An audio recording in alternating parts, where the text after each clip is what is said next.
beats, the flow, the rhythm. All movement starts from the streets. Streets A&R Podcast.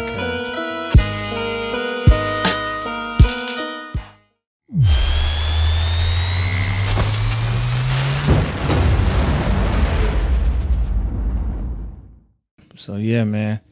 But we are definitely here in the Streets A&R Podcast, man. It's good to be here. Mm-hmm. I'm feeling loose because it was hot today. And I had to do both my workouts, 5 a.m. and 5 p.m. Definitely had to go outside and run. And it's not as hot when you actually running. I don't know, it cools you off pretty quick. If you walking, though, you're gonna catch hell. Yeah. But it was a good day. My muscles feeling loose. Last week of my training camp in the morning for this camp, been a good camp. We got to get Johnny in there on the next one. Yeah. And we plotting, man. Yeah. Trying to get me in there. We trying to improve, man. The last person we going to get to work out is Montreal back there. Man. He going to be the last one.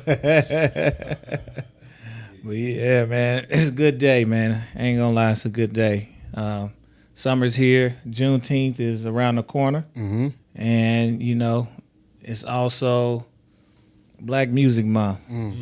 And in the name of Black Music Month, I know I wanted to get somebody on the pod who is black and is not only a historian, but a trailblazer here, not just Omaha and the state and nationally, man. A music head to the utmost. I've never seen anybody with such a deep library. And correct me if I'm wrong, you have the largest music or vinyl record collection in Nebraska or the U.S.? No, it's not the largest. In my collection is world famous because of the content. Got you. Okay. We're going to get into that, so I'm going to have you expound. But, man, I just want to introduce our guest. You may have seen him all the way on Cartoon Network's Adult Swim, man. He had Hicks corner, but he in our corner today. So, glad to be here. We got Dereck Higgins in the house, man. Right. Show him some love. Got the production values going on here. That's what I like. Oh yeah, we're not on his corner. You know, we don't have no wavy videos popping off during the music, but we getting there. We're getting there. This is awesome, Eric. I love it. Thank you, man. Johnny, right? Yes, sir. Awesome. Sir. This is beautiful. So yeah, I know some of our youngsters back here don't know who you are and what you do, but if you can give us an introduction. It doesn't have to be brief, but kind of introduce yourself, and we'll take the convo wherever it go. Well, Eric, I have to make the introduction proper by introducing my family because I come from a musical family, Higgins Johnson. And both of my parents were musicians, and that's how they hooked up. They were on the road.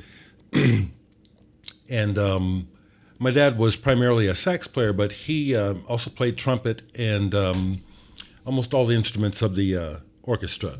So I need to credit my parents with giving us a solid foundation as kids. I'm the middle of 5 kids.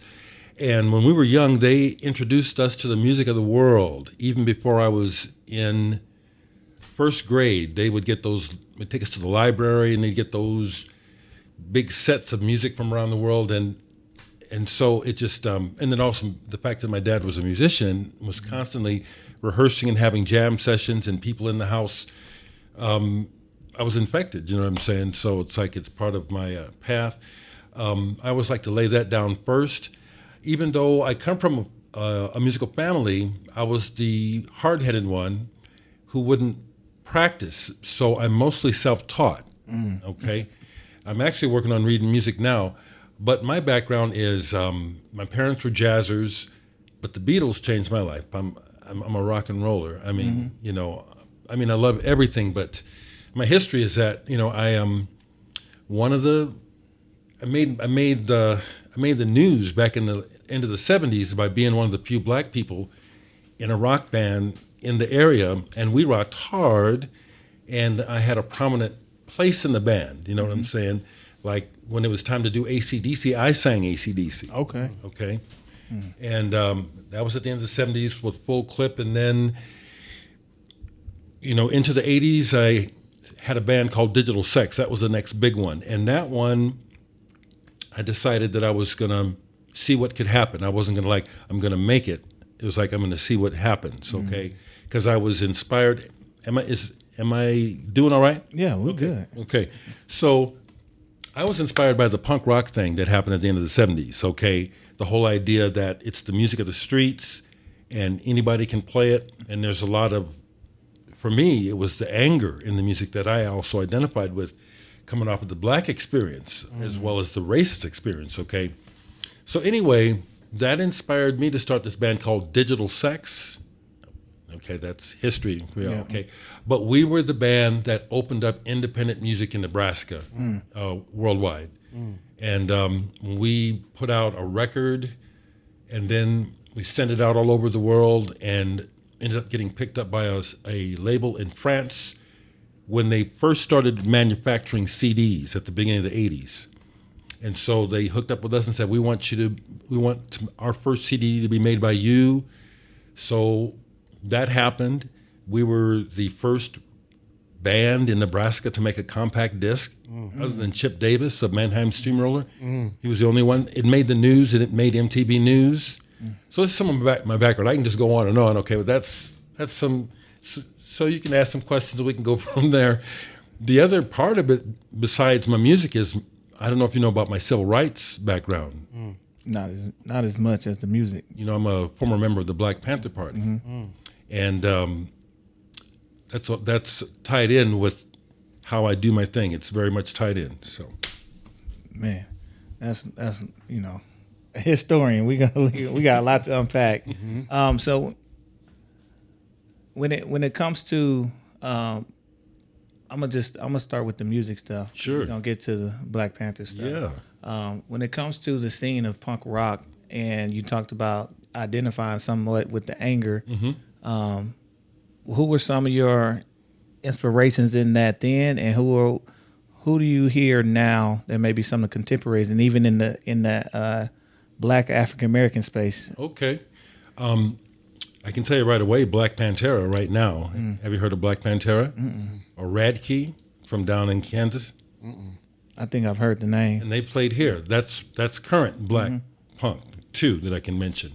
And then Horror, the hip hop. Y'all got to get on this. Yeah, we trying to. This is why you're here. We teaching today. Okay. There's even a Nebraska connection with Horror with Plaque Blake. Oh, yeah, I've heard of them. Yeah, from Lincoln. Yeah. They toured with them. So for me, being very deeply involved in the history of rock, it's what I'm really into.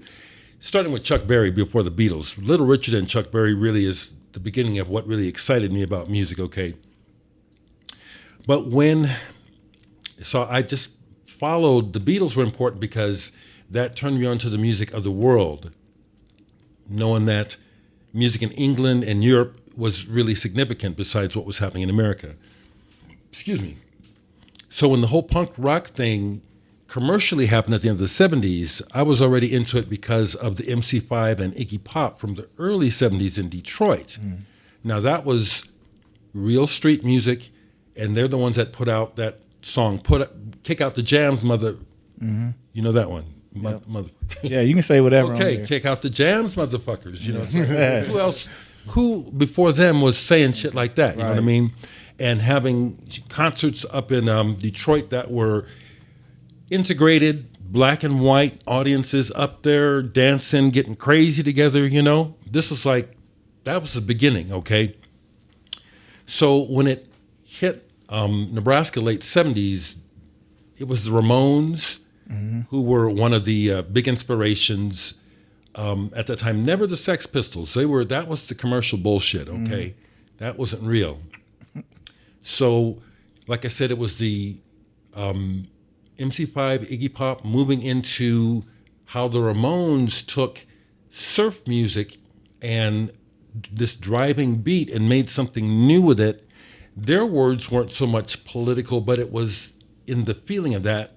That was coupled it with bands like The Clash and some other less well-known, The Damned, and some other less well-known bands at the time that really caught my imagination. And then there was this whole spirit of DIY, do it yourself. It was coming out of the 70s where Yes and Genesis were real big, and I love those bands.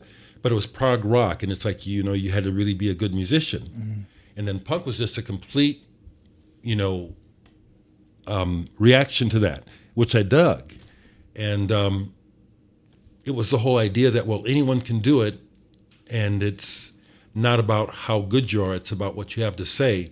That's what inspired me to start my own bands. Gotcha. Yes, sir. And it's interesting. I think people kind of who are not from a background of listening to punk rock don't understand how politically charged the music is and the message. And I think, I guess the closest most people get to it is like Rage Against the Machine. Right, and that's in the pantheon. It reminds me to go ahead and give some more important history. One of the bands that really was doing punk before you called it was a black band from the Detroit area called Death. You heard of Death? Yeah, I've heard of Death. Okay, so check that album out, because they didn't get it out right away, but when you hear it, it's like, this was the 70s, you know what I mean? Okay, but then the other band, in particular for me as a black person, that were really important to see was the Bad Brains, and from the DC area, and that was an all-black reggae band that went into punk, and they kind of just really, they're the ones that kind of defined what we call hardcore punk. And I got to see them and meet them, you know, you know, so. And that's cool. And I think with punk, it has a lot of intersections. You know, that whole rebellious spirit of hip hop against whatever's pop. It has some of those roots, and I think some of those still live. So are you familiar or follow like the Afro punk? Yes, I do. Yeah. As a matter of fact, when the movie came out, the director brought it to Omaha, did a screening down at Love's Jazz and Arts. I got to meet him, and I started talking to him. He said, man, I feel kind of stupid. I missed you. You should have been in the damn movie. Okay? So, yeah. I am aware of and was aware of many of those bands, you know. Not too many of the black bands came through Omaha, but I was hearing about them through the recordings and tape trading and stuff with other folks. Yeah. Okay. Man, I think there's kind of a resurgence of black punk. I think part of it is the popularity and notoriety of Afro punk. But then you're starting to see like one of my favorite poets and musicians is Saul Williams. Yes. And hearing his influence and literally now getting a lot of placements on albums with a lot of hip hop MCs right now. So I know he just did something with Denzel Curry, who's a big hip hopper, punk person. He actually does a cover of Rage. And then who else did he hop on? Then there's a guy named Pink Seafood. I've heard of him. I haven't heard of him yet. Yeah, check. You're gonna really, really, really love Negro. Okay. I've heard of this. Yeah. Okay. So I'm gonna check it again. Okay. That reminds me now. You're talking about current black artists that really need to be known about. Moor Mother. Is it spelled Moor? Yes. I'm not familiar with it, but I'm gonna find it. Look at my eyes. I see her. This woman is so down. I mean, she is hard on blackness and sexism. She ain't playing. And she, to me, is like the current pioneer. She is not fucking around. And it's really cutting edge musically, which is what I'm into. See, that's about my record collection. I know about all this stuff, but I know about stuff that y'all don't know about, and I've been knowing about it since it first happened in the 60s, because it just I'm a nerd like that, okay? Ain't nothing wrong with it, man. Johnny, you got something? You got Listen, I'm in school right now. Yeah, listen, we all in school. I'm playing it cool. I'm gonna have a lot of editing for the young guy, because I might just go find all the album covers and pop them up on the video. Like, I encourage it. I do. So speaking of in school and putting people on, you had the show that aired a segment on Adult Swim called Higgs Corner.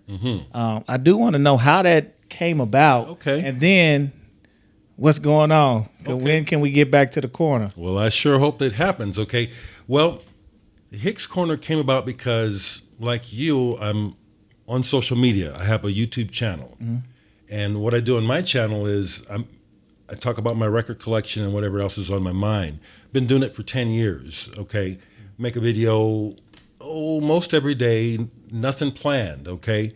So the connection to Adult Swim was that I met these cats from Atlanta who moved to Omaha trying to catch some of that Saddle Creek Records flavor. Remember when they blew up in the 90s? Okay, so my friends came up here and started a band called Coyote Bones, and then they were also friends with the guy who started the band Tilly and the Wall. And Tilly and the Wall became kind of world famous because they had a tap dancer but not a drummer, okay? That's from Omaha. They were on David Letterman and shit, okay?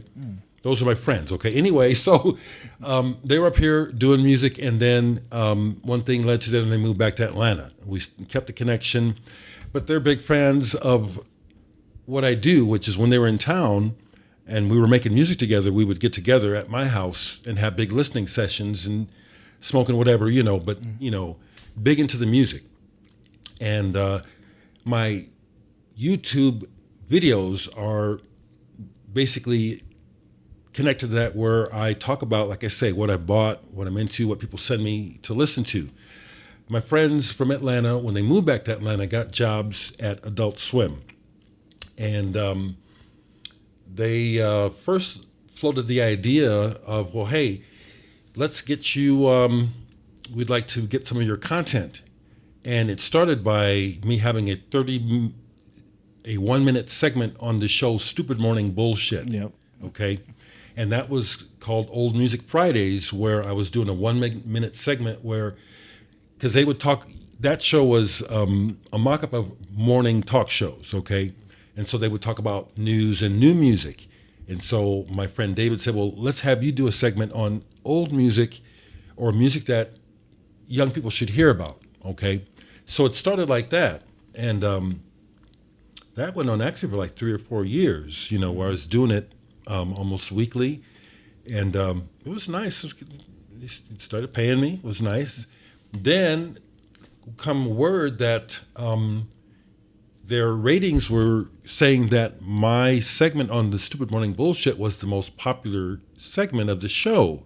So they started to float the idea of the producers, well, let's give Higgins a whole show, doing his thing. And they went, so we had to do a spec. A spec is like a pilot, Yep. but you don't get paid, okay? So we did a spec, and they liked that, but nothing happened. And then just before COVID hit, they went for it, and they sent a crew to Omaha. Oh, that was their crew that came to. As well as Aaron and Nick. It was a combination of folks from Atlanta. And so they followed me around for a week, and we shot 3 segments, and then COVID hit. Yep. And my friends lost their jobs. So, but one friend, Dave, who was like the main producer, he's back in the game, not at Adult Swim, but he's back in the production. And he says, well, I don't want the idea to die, so, we'll see. Man, that's dope. Because I remember just, Buddy the God. Oh, yeah. Yeah, man. Oh, yeah. Buddy was just like, hey, man, we was at his birthday. He's like, Dereck on Adult Swim. I was like, nah. So he put on Stupid Morning Bullshit. Then we just started watching his corner like, yo, this is, how we didn't know this? And why is this record collection so crazy? Yeah. Those call-ins are amazing. And just, I got to know from a guy who's starting to garner more records and start to get more. How in the hell do you keep that organized, and how do you know where it's at? Like, you literally on the show, turn around and just boom, go right to it. It's that's the most amazing part I've seen. Like, exactly, and there's a backstory to everything. Yeah. Well, I'm just going to give total disclosure. I'm on the autism Asperger. Okay. Okay. That's the greatness. All right. I'm a motherfucking nerd. Yeah. Okay. I've been like this since I'm a kid, and so, like, for example, I see with your baby, I helped to raise 2. They aren't my blood, but I raised 2, and they're in their 30s now. And the whole thing is, the whole time I'm raising these kids, it was never the same. As soon as I get them niggas to bed, pardon my language, it's like I'm back in the stereo, you know what I'm saying? And so it's just really one of my prime interests. And over the years, I've tried different things where I would put things in genres, but I don't like it. So it is quite daunting, but it's all in alphabetical order. everything. And there's only a couple. There's a classical section, and then there's a soundtrack section. Everything else is blended. So you'll find the hip hop, the jazz, the rock, the electronic, the punk, by alphabetical artists. And I am at the point now where I am forgetting some of what I have. Not the bedrock of my collection, but I buy, and so I'll be finding, oh, I didn't realize about that, so. Have you cataloged it all? Yeah, Okay. yeah, it's on Discogs, and I'm using Discogs to do it, and I'm up to around 15,000. That's that's crazy. Full LPs too. Yeah. Most of them full LPs. Yeah, it's been written about, in the record collecting magazines worldwide. Mm-hmm. Yeah. Yeah. I got one more music question. Then we Yeah, can and get I need to check out your boxes too. Oh yeah, I got you. Don't worry, we're gonna do some of that. I got a couple that I'm like, man, I gotta hear Dereck's little thoughts on these. Yeah, because you got me on the hiatus because I don't have that one yet. Yeah, that's the new one. So Yeah, I don't have it yet. I don't have it on. See, that's when sometimes I buy on vinyl. I forget. I might have that on vinyl Yeah, as well. because I definitely want to get it on vinyl. Because I just go like I favorite out Bandcamp and buy Yeah, everything. Sure. Your punk rock band that you're a part of here. Yeah, RAF. RAF. Yeah. I just want to know a little bit of the history of it, and It's quite a history. it's Been going 37 years. whew. And I do know you. Was that your first OMA? No, actually, I've won three or four, three OEAs. Yeah. 3 OEAs, yeah. And two for me solo as a best experimental progressive musician, and then RAF has won twice for best punk. But quick story, even though it's a long story, but I'll make it quick. I am a retired mental health specialist, and licensed in the state. I used to be licensed in the nation, but when I retired, I dropped it because of fees. But in my job as a psychiatric technician, I worked in the psych units in Omaha, several hospitals, worked in all the units. In the mid-'70s, I was working a lot on the adolescent units, and I was making contact with these crazy street kids, okay? And some of them were brilliant, and many of them really had no business being in the hospital. They were scapegoats from family problems, okay? Anyway, as the punk scene started to grow in Omaha, and they started to bring in bands from around the world and stuff, I would be going to those shows, and I'd be running into these kids, okay? One of them in particular is named Matt Miller, who was hyper as hell, but super intelligent, okay? Just hell on wheels, okay? I kept running into him at shows, and he says, "Well, we need a bass player. You want to join my band?" I said, "Man, I can't be doing that one show. You was in the hospital. I ain't supposed to even be talking to your ass, Yeah. But the thing is, if they talk to me first, You can talk. Yes. I worked at a mental health facility. you so know. I know. Okay. Yep. And to this day, when people see me, they run me down. Hey, you know what I mean? They want to talk. But anyway, so I put him off until at one show, and I remember the show was this band called Effigies from Chicago. He came up to me and he had his guitar player with him, who I had never met before. They were kids, okay? They were still like in high school at the time. But when I met Paul, I saw Paul, something clicked. I said, okay, I'm getting the vibe. And I was right. He's a music guy. To this day, we're best friends, and I'm the godfather of his daughter and stuff. But anyway, when I met Paul, I said, okay, I'm gonna check this out. And that's how it started, okay? And at first the band was kids really kind of pretending in a way. And I'll take credit for it. Once I got involved, I said, man, you guys are good. Let's Try it for real. let's make this real. And that's how that got started. Oh man. And you all are still performing today?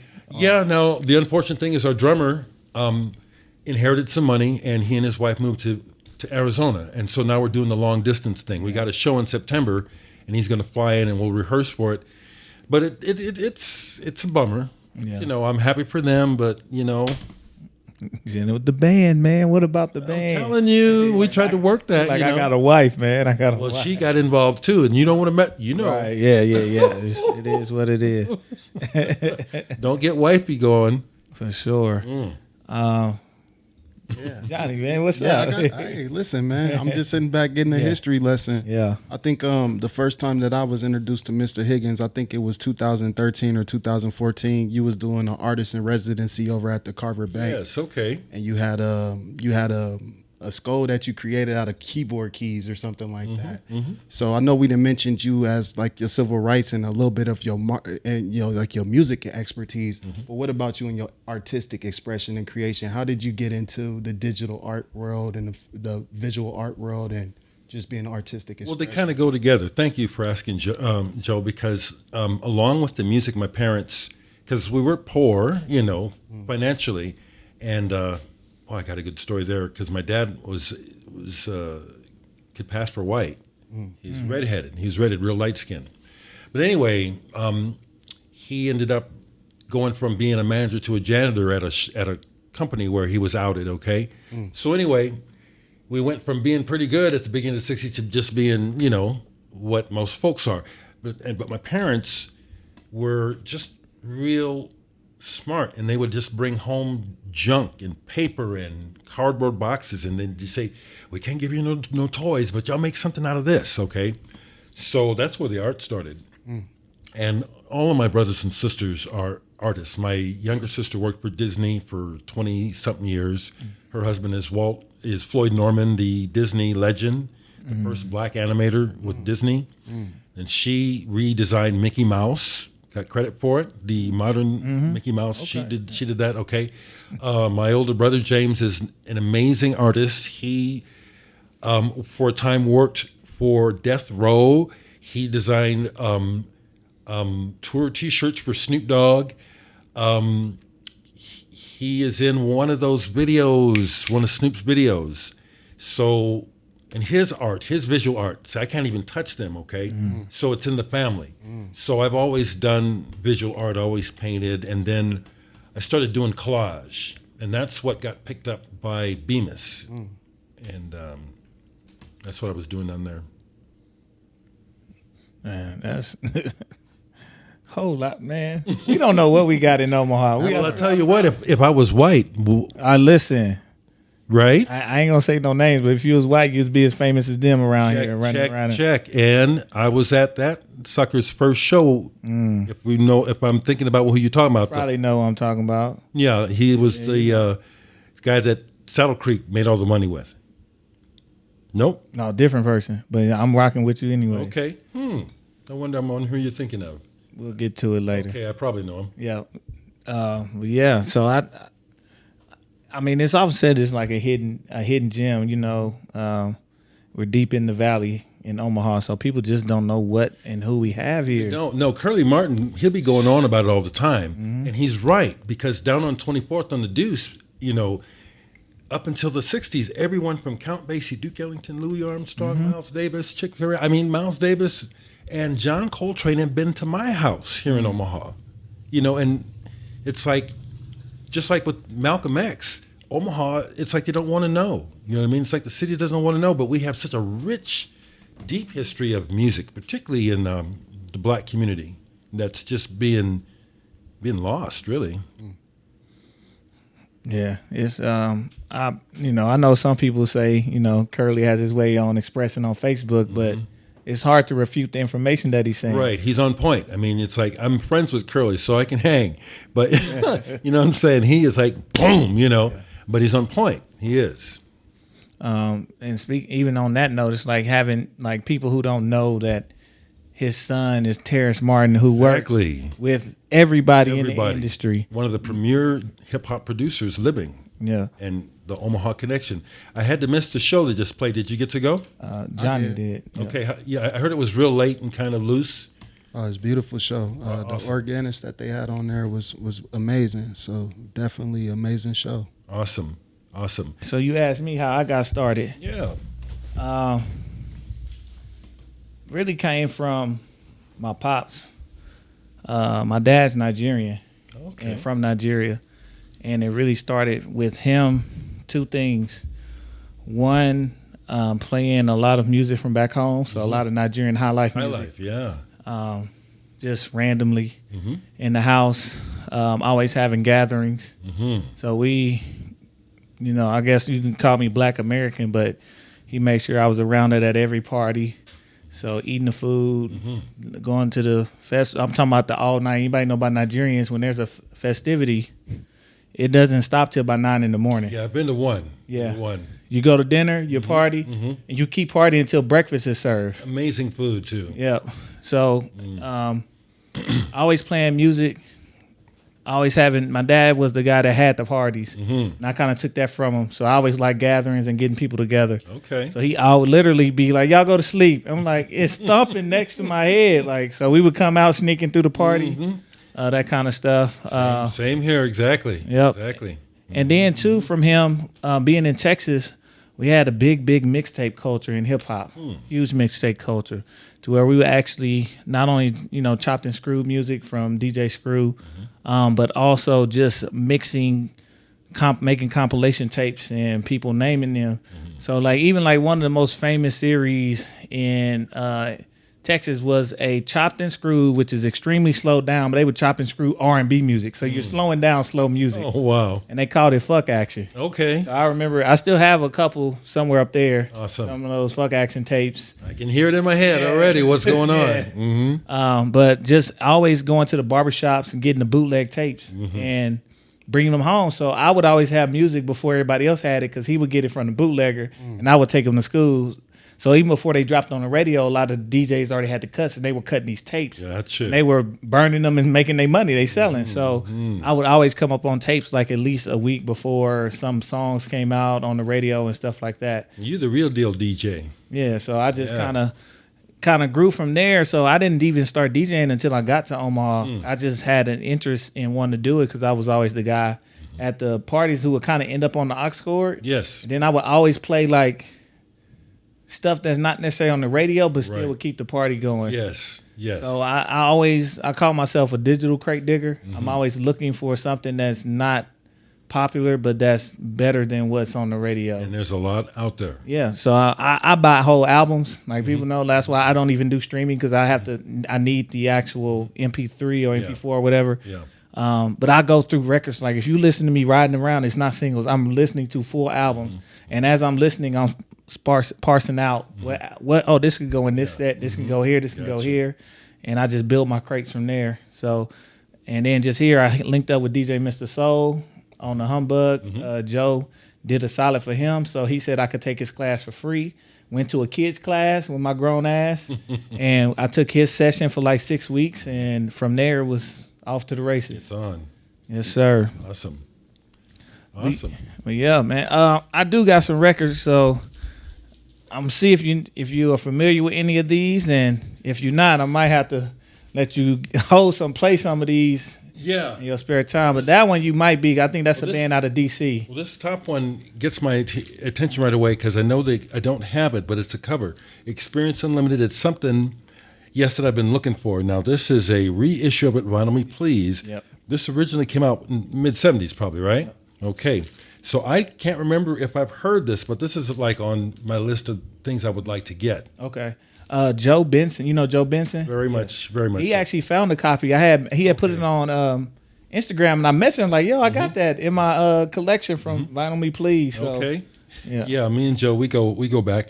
Of course, Enoch Light, and then the whole Command series. They have a whole series of records which are pretty cool. Jungle Brothers, of course, you got to give it up for the Jungle Brothers, and I don't think they're properly recognized for their historical place in bringing what I call sophistication to hip hop. Jungle Brothers. I haven't heard this one. No, Straight Out of the Jungle. Yep. You haven't even opened it up yet. Nope, not that one. And straight house music, like original house. Yeah. Oh, Brother Hunter, of course, I know her history. Yeah. Now, this is interesting. Tanbu Tuju Lu. I do not recognize this, but it's merengue. It's a blend of Of different artists? No, the same artist. Same artist? As far as styles. Okay. But that is one you should definitely listen to. Extremely interesting. Tanbu Tuju Lu. Yep. I got it right here And, now. I have it digital, so if I get your email, I can definitely drop it to you digital as well. So, but yeah, that's one. I suggest anybody who collects records, this one, and of course Alberta. I was at the I can't remember the name of the record store that's off of 76th and Cass over there by Yeah, recycled. Recycle. Yeah, I was over there. You know, that's enough. Stuart. Yes. I have history with Stuart and his family. Okay. Yeah. Good history. Interesting. Interesting history. Okay. But Remember, I'm a mental health specialist. Yes. Okay. Got you. So it's funny walking in any record store, whether there or like Rainbow. If you don't have an hour and a half on hand, you might want to get out because everybody at a record store is a walk-in librarian, music librarian. They gonna chat. Want to talk? Yeah. Actually, just saw Vince from Rainbow at the grocery store 2 days ago. Just talked to him like, I gotta get down there, but I know I need to block out a good hour and a half for real. Yeah.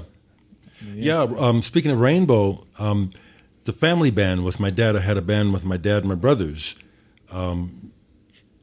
R&B and jazz, just good music. We were the first band that Rainbow recorded when they opened the studio. That's amazing. Yeah. And people don't know Rainbow. Rainbow has a very, very rich national and international history of recording artists. Yeah, it's kind of mind-blowing because Nils is such a character, but I mean, he's worked with everyone from Billy Cobham to Boys to Men and in between. Yeah. So it's very interesting. With June being Black Music Month, what can you? I just want to know do you feel the significance of hearing Black voices in not what we think are non-traditional Black spaces as far as music and media in general? I think it's very important because the backstory to almost everything in mainstream white America points to a dark face and dark history. Black people, brown people, yellow people. And so it's about time that this colonial backdrop of exceptionalism and we own the world and it's our pearl, it's got to go. It's really important. You know, I knew from the beginning that rock music wasn't white. You know, that it was what we call cultural appropriation. And I've just really been about just basically saying, well, it's mine from the beginning. And I love seeing so many young people in many ways taking it back or just claiming it. And that's including Asians and Hispanic people. I can't say enough how important I think it is for young people of color to step up and mash it up and make that rainbow real in our culture because it's still way too white. And, you know, I do blow some white people's minds when they meet me because, you know, they'll hear my music and I'm very knowledgeable about white music, but I'm a human being, you know, I'm gonna tell it how it is, you know what I'm saying? You know, and the story is just so lopsided, one-sided, and so I just think it's very important for young people to express themselves however it comes out. However it comes out, do it. Yes, sir. You heard it from Dereck. I mean, look at Pharrell Williams, for example. It's like you hardly know what nationality he is, you know, and he's just all over the place, and he has, in many ways, redefined beat making in some ways. Someone from Omaha could do that. So I'm very much encouraging when all the young people I can ever be around, don't be afraid of your true identity. Because I used to get beat up for who I am, you know, and I persevered, you know, because I knew that the people beating me up, it's like, y'all some dumb motherfuckers, y'all. I don't know, you know. Yeah. And you weren't inside the box. You were making boxes. Thank you. Thank you. And still working on it. Yeah. My latest record, it's like it doesn't go in any particular genre. It's electronic, but it's not house music. It's not techno. I have my own sound. And I encourage that in people, you know. What you hear, do it. Do it. What's the name of the record? Future Still, if you haven't heard it. Future Still, it's on a label out of Chicago, FPE. And we did a limited edition of it, but it's doing really well. And I'll actually make some royalties off of it, actually. Okay. Yeah. But that's because I LLC'd. I went ahead and got my publishing together. Oh, so it's published under you? Yes. Hey. I had to get that together, you know what I'm saying? That's a whole nother issue. It's like ownership, and own your stuff if you can, copyright it at the very least. But, I have my digital sex stuff is in contention because that was through a publisher, but I'm trying to get my 50% of it. You know what I'm saying? What do you say to the youngsters who are getting into music and are, I won't say the ones that's just starting out, but the ones that really have an opportunity to, let's say, get a major offer? Are you telling them to make sure you own outright? Are you telling them to kind of look at the deal for what it is and not get pigeonholed to something that may be too long, or what are you saying? Well, I think it depends on what you want. Whatever you do, you need to be informed, okay? I'm going to use Jocelyn for an example. You know Jocelyn, right? I mean, she got signed to BMG, okay? It appears to me that she has good sense about her. She has people around her who are watching her back a little bit, because when you get involved with the majors, which I've never wanted, to be honest with you, and I have stories, okay, where I almost got a deal, and I'm glad I didn't. There's a lot to be done outside of the majors, but when you get into a situation where someone thinks that you have something that can make money, and they're talking contracts, you do need to look at those contracts really closely, okay? And when people are talking about multi-page contracts, that's a red flag to me, okay? Because that isn't necessarily necessary. Prince, before he died, started working on agreements. No written contracts. Did you know that? No, I didn't know that. Check it out, okay? And he was on the right track, which is contracts can bind you with all these caveats that are unnecessary to get the music out. And so young people that want to pursue that avenue of doing following a Chance the Rapper, trying to get to the point where you're making money, you really do need to be paying attention to everybody and everything that's going on, and read everything, and don't be signing nothing that you don't know what it means.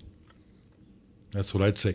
But the other thing that's been shown, and Billie Eilish is a very good example of it, is that you can make something big happen almost on your own terms if you persevere. You have to have something. I mean, I'm not an Eilish fan, but her beats that she comes up with are actually rather good. They are. So if you know you have something, be all about it. Be all about it, because I'm still in the game, because I come from a hippie background where I wanted to just do it for the music, man, and I've survived, by learning over the years. I've been ripped off and been involved in some really stupid stuff because of that old hippie attitude. But no, this is not the time and date for those sort of outlooks. You need to know your business. Know your business. For sure. Man. Well, you heard it here, so we keep telling people get on their business, get on business. Johnny's been on me about certain things, and rightfully so. Yeah, now, are you own your business? Yes. Yeah, I'm LLC to business. Okay, see, there you go. It goes into the business. There you go. Even like just from me and Johnny's standpoint, the more we've grown together, the more we also know that we need to be, if we're going to be in business together, it needs to be business. Yes. And that way we can always separate the business from the friendship, and Correct. everything can be black and white and upfront. Correct. So we know what we're going into. Exactly. You have your imprint and you have your agenda, and there it is. And then you have your life, and there that is. Yeah. So, yeah, we are, some lesson. Luckily, I haven't had any hard lessons, but it's always a learning and a process, and then getting over oh, well, we cool. No. Right. And it's always simple language, simple contracts, Yeah, but yeah. they still need to be present just so people know what job needs to be done, what job is Exactly. going to be done. Exactly. So, Exactly. and our guys here are great with working with us and having a voice and letting us know what's what. And that track was smooth on the beginning. Yeah. The intro, that was nice. Oh, yeah. It was nice. Mhm. So yeah, we're getting there. We're managing it. We're managing. I appreciate your energy and what I see you trying to do. You know what I'm saying? Trying to be a positive influence, black oriented, but with fresh energy. Oh yeah. That's why I decided when you asked me to do this, I said, yeah, I see what you're about, Yep. And then I worked with your wife, and I know she is Rock solid. She is just the right kind of people, There aren't enough people like Joanne. Right. Yes. Yeah, I know. That's why I snatched her. You did the right thing, my brother. You did the right thing. Yeah, man. Anything else you want to get to, Johnny? Oh, man, like I said, I'm just here learning, bro. I just want to thank y'all for letting me come up here and run my mouth. Oh, yeah. And we're definitely Appreciate it. gonna have to sit in on a couple of. Hey, people, Hicks Corner has to come back. Yeah. I don't care if it's done with them or however we're gonna get that going. I just want to be in the room. That one you had where the guy was driving from Phoenix or Arizona to LA, and that record, I forgot the name of the record was Shamal. I forgot the artist. I think it was Shamal. What's the name? Oh, Gong. Gong, yeah. Gong. I just actually, on my channel, I just interviewed one of the original members from Gong. So I'm kind of moving in that area now. Okay. And that was cool to get that set up because that wasn't really that easy, but I'm glad it happened because, I know his stuff. He was really surprised. Oh, you know about Yes, I do. Yeah, so I would love for that to happen and love to have you come by the house and just check out the collection, because my whole house, it takes up the whole house. Yeah, like 15,000 pieces. Ain't they talking about wall art, wallpaper? And I do have some collectibles. I have records that are worth $1,000 just for the one record, and they're not for sale. I've willed it to my nephews and great nephews. Okay. Yeah, I ain't about selling my stuff anymore. Right. No, pass the well. Yeah, absolutely. Yeah, pass the well. Absolutely. So maybe they might do something with it, but that ain't your. Yeah, it's up to them. Yeah, you built it, so it's for them. Yeah, it's up to them. But man, I definitely appreciate you coming by. I'm excited to. It's crazy, you don't meet too many people who are considered elders who we can say we're excited to see what they're coming up with. I try to be in the here and the now. I try to be in the here and now. Well, another thing I'd like to have happen is I'm in the Nebraska Music Hall of Fame, which is basically I'm in the Nebraska Rock and Roll Hall of Fame, but I'm not in the Black Music Hall of Fame. Okay, so My dad is. What's the deal? I ain't black enough? What? I mean, I've really dealt with a lot of that, to be honest with you, Eric. yeah, no, I believe you. Yeah. So I don't know all those people, but we're gonna find those people and we're gonna handle that. But that doesn't make any sense. So we have to learn to celebrate, recognize, identify, recognize, and celebrate our own before anybody else gets to us. We really do. We really do. Takes me back to when I was a kid, Buddy Miles, who played with Jimi Hendrix. His first cousin, John, was my playmate back in middle school. And so they would get the promos of Buddy's records before they come out on the market. And I remember his first solo album, Expressway to Your Skull, which was partially produced by Jimi Hendrix. The family was embarrassed by it because it was so far out. I mean, it was really cutting edge. And I would have to beg them because it was out. John was my playmate, so I'd go over and I'd beg him, play Buddy's new record, And that stuff turned me on. And it's like Buddy Miles is a game changer. He's truly a history maker. It's like, and we don't have a street named after him. None of that. And I can go down a list. And frankly, Curly Martin is on that list of people, along with my dad and Preston Love and some of these other folks that I can't even call their names now that should not be forgotten. And if anything, now I'll go ahead and stick my foot out. I tend to try to do my own thing. I'm not too politically involved. I've done community work in the past, and it really wears you out. So that's why I haven't done a lot. But I'd really like to see Dana Murray make the new center, what used to be Lubs, I'd really like to see that really be something that enriches the community and somehow lights a spark, again, regarding the music history here. I could see myself getting involved in something along those lines. Whatever way we can help, or I'll speak for myself, whatever way I can help, I'm with that. Just understanding and knowing just a splash in that pool of rich history that we have, just even being here the last 9 years, like it's amazing, and also a bit of a disappointment how we don't pay homage to what was here and what could be. It could be, yeah. And So I think knowing what was here would help what could be here a lot, especially with our young talent and inspiring artists. we need to get that on display. We can talk more about that. Yes, we can. Yes, sir. Man. Thank you so much, Eric and Joe. Yes. Brothers on the console. Thank you all so much. Sir, man. We appreciate you coming by, dropping just a little bit of game. We're gonna just sit in the house. We gotta come sit in your house, Please. and just sit and let you do your thing. Do, please. There's so much, man. Any words, Johnny? Man, it's your host, Johnny. Johnny, like, yo, Thank it's a mind fuck, Yeah, but in a good way. Yeah, my pleasure. Yes, sir. We appreciate y'all. It's Streets A&R Podcast, man. We'll catch y'all next time, man. Peace. Peace. The beats, the flow, the rhythm. All movement starts from the streets. Streets A&R Podcast.